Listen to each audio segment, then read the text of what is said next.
A man in the dark. This happened to me about 11 years ago, when walking home from a friend's house at night. I'll just get straight into it. I used to live in a rural part of the UK, and have lived in rural areas most of my life, so I was used to long walks, occasionally at night, especially before I could drive. They never bothered me too much. I'd get creeped out occasionally, but this one night was the most terrifying experience I ever had. There was this one friend who used to live roughly 3 miles away from my house. He had cool parents, and my other friends and I would often go over his house and play video games and hang out. Occasionally, this meant walking home at night if I stayed late.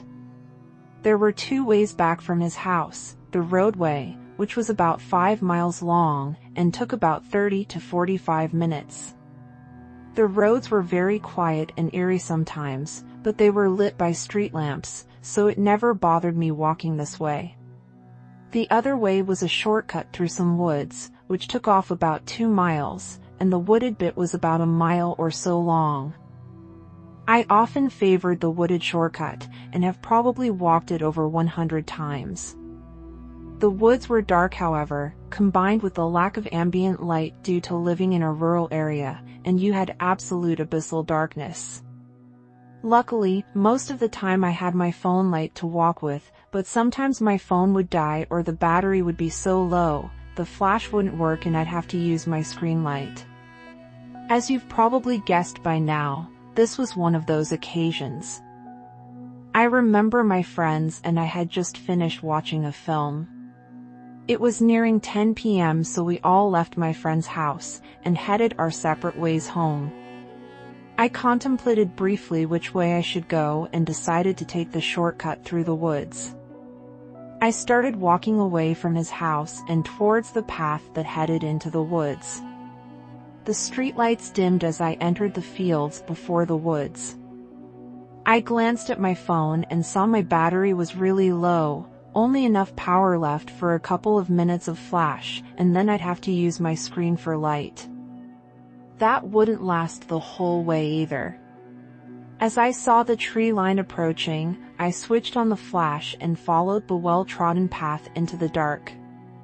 To my dismay, my light died within seconds of entering, and I flipped my phone over to try and shine the way using the screen.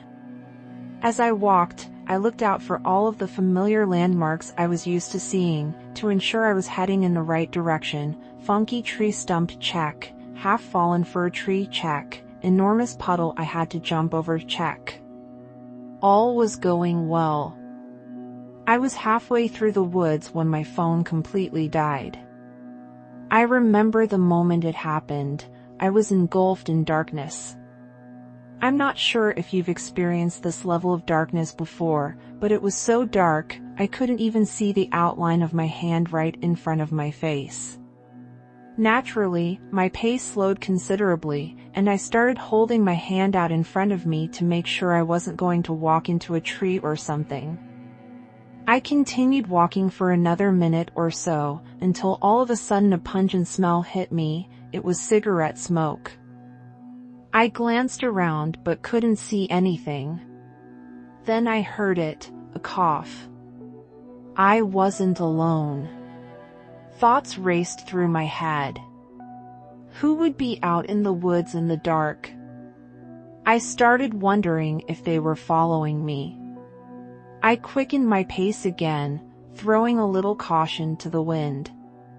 I carried on walking and tripped slightly on a branch. As I regained my balance, I heard another sound. Branches breaking underfoot, what sounded like right behind me. The snapping turned into fast footsteps that grew louder and louder. I started sprinting.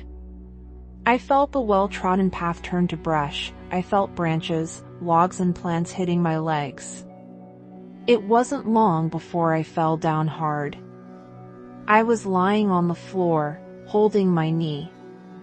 I could still hear branches snapping around me and a voice muttering something. I didn't dare move. Then all of a sudden, they turned on a torch. I couldn't see anything except for the beam of light, which seemed to be eaten quickly by the darkness of the forest. I lay motionless on the ground as the beam swept through the trees. I could still hear the person mumbling, a deep growl. The crunching of footfalls grew and grew. They were only several feet from me by this point. I couldn't breathe. The light went out, the snapping of branches grew, and then nothing but silence. My eyes were wide open, but I couldn't see anything. Then, I could hear wheezing, right above me. I wanted to cry. I wasn't sure if the person could see me or not.